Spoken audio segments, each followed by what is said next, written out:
27 सितंबर 2025 पहला पाठ नबी जकरिया का ग्रंथ अध्याय 2 पद संख्याएं 5 से 9 14 से 15।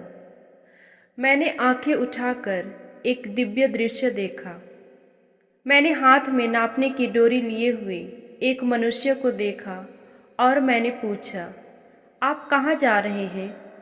उसने मुझे उत्तर दिया, मैं यरूशलेम नापने और यह देखने जा रहा हूँ कि उसकी लंबाई और चौड़ाई कितनी होगी।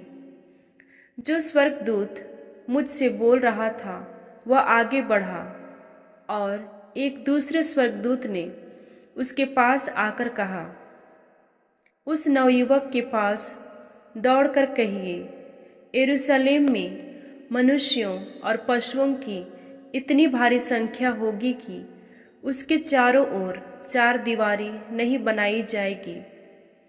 प्रभु यह कहता है, मैं स्वयं उसके चारों ओर आग की दीवार बनकर रहूँगा और अपनी महिमा के 25वां सप्ताह शनिवार 7 उसके बीच में निवास करूँगा।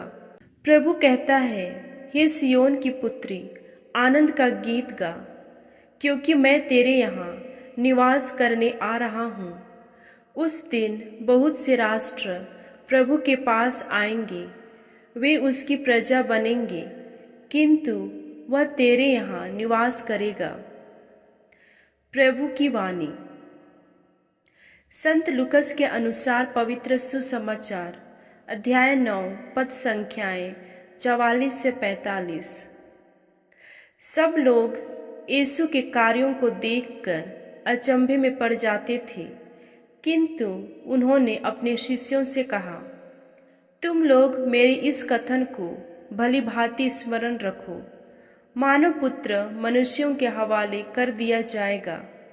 परंतु यह बात उनकी समझ में नहीं आ सकी।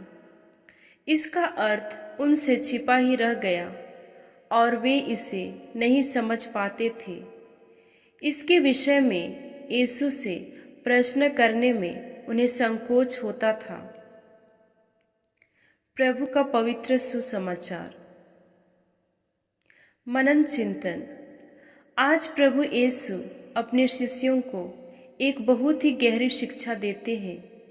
लोग उनके चमत्कारों को देखकर चकित हो रहे थे, लेकिन इसी क्षण में प्रभु यीशु अपने शिष्यों को उनके दुख भोग और क्रूस की ओर इंगित करते हैं। वे बताते हैं कि मानव पुत्र मनुष्यों के हाथों पकड़वाया जाएगा। प्रभु अपने चेलों को सिखाना चाहते हैं कि सच्चा ख्रिस्तीय मार्ग केवल महिमा का नहीं, बल्कि क्रूस का भी मार्ग है। शिष्य इस शिक्षा को समझ नहीं पाए, क्योंकि उनका मन केवल सफलता, शक्ति और महिमा की ओर देख रहा था। परंतु प्रभु यीशु हमें याद दिलाते हैं कि ईश्वर की योजना हमेशा हमारी सोच से बड़ी होती है। दुख और बलिदान हार नहीं, बल्कि ईश्वर के प्रेम की गहराई और उद्धार की राह है। क्या मैं केवल चमत्कार और आशीर्वाद की खोज करता हूँ, या क्रूस और बलिदान के मार्ग को भी स्वीकार करता हूँ? क्या मैं गरीबों और ज़रूरतमंदों में प्रभु यीशु को पहचानने की कोशिश करता हूँ? क्या मेरा विश्वास केवल शब्दों में है, या मेरे जीवन के कार्यों में भी प्रकट होता है?